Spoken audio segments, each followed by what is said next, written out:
Hello students, I am Deepsika, your EVS teacher. I welcome you in the learning session from Sun Valley School. Students, today we are going to read a very interesting topic, that is our environment. Environment means पर्यावरण, हमारा पर्यावरण. Okay? And in this topic we will know about the components of environments, type of pollution and 3 R's of conservation. So first of all we will know that what is environment and what are the components of environment. So dear children, our environment refers the surrounding of the place where we live.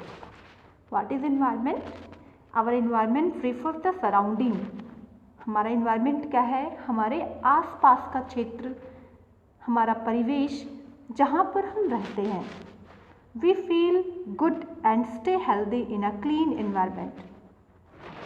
अगर हमारे आसपास का जो surrounding है वो clean है, साफ सुथरा है, और अगर वो साफ सुथरा है तो हम सभी हेल्दी रहते हैं. ओके, क्लीन एटमॉस्फेयर में, क्लीन एनवायरनमेंट में हम हेल्दी रहते हैं और हम अच्छा फील करते हैं. We feel good and stay healthy in a clean environment but may fall sick in an unclean one. लेकिन अगर हमारे आसपास की जो सराउंडिंग है वो अनक्लीन है, मीन्स स्वच्छ नहीं है, गंदा है, सो इसका इफेक्ट हमारे हेल्थ पर पड़ेगा, हम बीमार हो सकते हैं. Okay students, so let's see, हम आगे देखते हैं यहाँ पे components of environment. Components of environment हम पढ़ेंगे स्टोरी से. Anandita lives in a city. She visited her grandfather's farm during holidays. Anandita is a girl who lives in a city. वो शहर में रहती है. She visit means होता है मिलने जाना या घूमने जाना. वो अपने ग्रैंडफादर के फार्म मीन्स खेत में घूमने जाती है ड्यूरिंग हॉलीडेज, छुट्टियों के दौरान. Anandita clicks photographs of her grandfather's farm. Anandita क्या करती है? अपने ग्रैंडफादर के फार्म्स की, खेतों की फ़ोटोज़ लेती है. She also has a photographs of the city where she lives. उसके पास वो भी फ़ोटोग्राफ्स है जहाँ सिटी के जहाँ पे वो रहती है. Given here are 2 photographs. Discuss any 4 differences between them. So ये दोनों फोटोग्राफ्स यहाँ पे दिए हुए हैं, आपको इन दोनों फोटोग्राफ में डिफरेंसेस बताना है. So this activity we have to do in the live classes. Okay, आगे हम देखते हैं. Anandita on her visit to the farm notice that surrounding there are different form thus in the city. जब आनंदिता अपने grandfather के farm में जाती है तो अपनी यात्रा के दौरान उसने क्या देखा, क्या नोटिस किया कि वहाँ की जो सराउंडिंग थी उसके सिटी से, शहर के सराउंडिंग से अलग थी.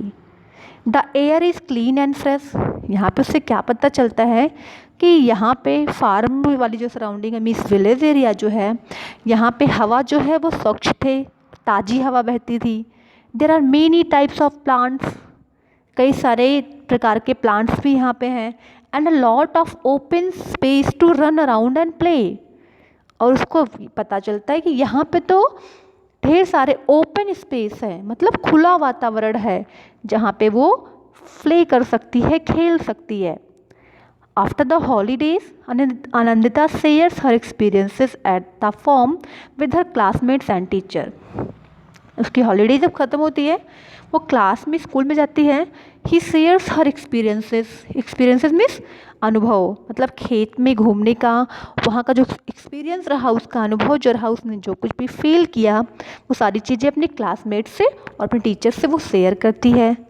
हर teacher tells the class that the environment in a farm is different from the city that in a city. अब टीचर्स भी बताती हैं कि खेतों का जो एनवायरनमेंट होता है, ओपन एरिया का जो वातावरण है, वो शहर के वातावरण से डिफरेंट होता है. The term environment refers to our surrounding which include different living and non living components. The important topic What is an environment? The term environment refers to our surrounding, मतलब हमारे परिवेश को दिखाता है, हमारे आसपास के वातावरण को दिखाता है. which include, मतलब वातावरण जो कि बना हुआ है different living and non living components, कई सारे living and non living component से मिलकर हमारा ये वातावरण, हमारा ये परिवेश बना हुआ है. लिविंग मीन्स सजीव एंड नॉन लिविंग मीन्स निर्जीव एंड कंपोनेंट्स मीन्स घटक, तत्व. Okay. The living components of an environment include people, germs, animals and plants. अब हमारे एनवायरनमेंट के लिविंग कंपोनेंट्स क्या होते हैं? वो क्या है? लोग, मतलब ह्यूमन बीइंग, जर्म्स, कीड़े मकोड़े, एनिमल्स, जानवर, एंड प्लांट्स आल्सो, पेड़ पौधे, ये सारी लिविंग थिंग्स हैं, सजीव चीज़ें हैं. और सो ये हमारे इन्वायरमेंट के लिविंग कंपोनेंट्स हैं. वेरियाज, जबकि non living components of an environment are air, water and land. Non living components, निर्जीव चीज़ें जो कि नेचर से ही बनाया गया है, मेड बाय नेचर ही है, बट ये हमारे इन्वायरमेंट के नॉन लिविंग कंपोनेंट्स हैं, जिसमें एयर, हवा, वाटर, जल एंड लैंड, भूमि, ये चीज़ें आती हैं. Anandita's teacher draw the following charts for the class to understand the classification of the components of an environment.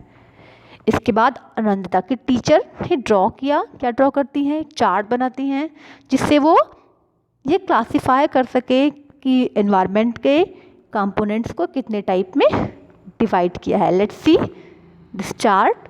Environment, our surrounding. There are two components of our environment, living components and non living components. Living components means सजीव घटक and non living निर्जीव घटक. Okay. Living components में क्या चीज़ें आती हैं? Human being, animals and plants. Okay. And non livings में क्या आती हैं? एयर, हवा, वाटर, जल, लैंड, भूमि. Okay students, so I think आप सभी को इन्वायरमेंट के living and non living components clearly समझ में आ गए होंगे, इस चार्ट से भी और भी ज़्यादा. ओके स्टूडेंट्स, सो इस सेशन में बस इतना ही. नेक्स्ट सेशन में हम पढ़ेंगे पॉल्यूशंस के बारे में. Okay students, take care, enjoy your study.